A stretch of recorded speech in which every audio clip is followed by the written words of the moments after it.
තෙරුවන් සරණයි පින්වත් දරුවනේ අපි මම මේ ගාථාව සද්ගායනා කරන්නට යන්නේ මේ ගාථාව හරි වැදගත් ගාථාවක්.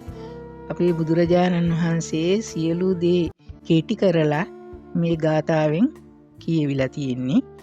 මේකේ තේරුමත් මම ගාථාවට දෙවනු ආය සත්ගායනා කරනවා.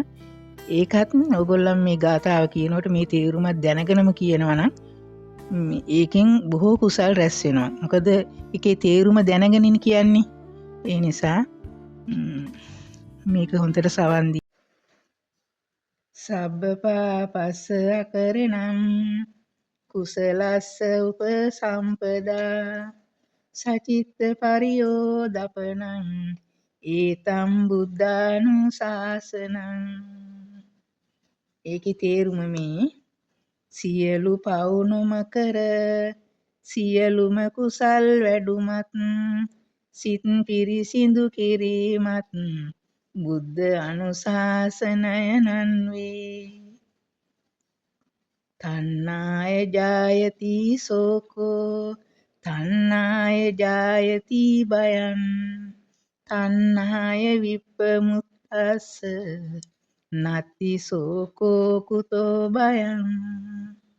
ආසාවෙන් සෝකය උපදී ආසාවෙන් එක බිය උපදී ආසාවෙන් මිදුනොත් යන්නයෙකුට සෝකය හා බිය නොම උපදී.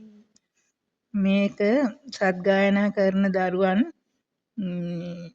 සද්ගායනා කරනකොට බලන්න මේකේ තේරුම මොකක්ද කියලා. මේකේ තේරුම හරිය වැදගත්.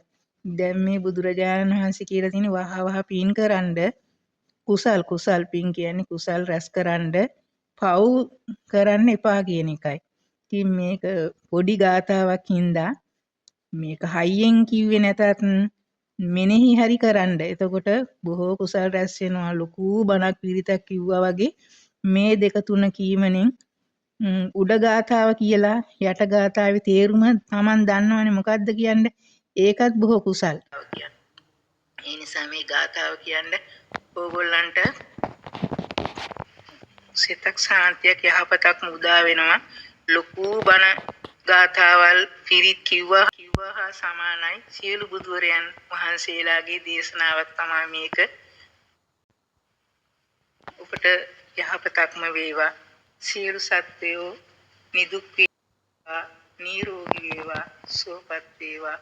යහපතක් සිතක් ශාන්තියක් වේවා. තෙරුවන් සරණයි.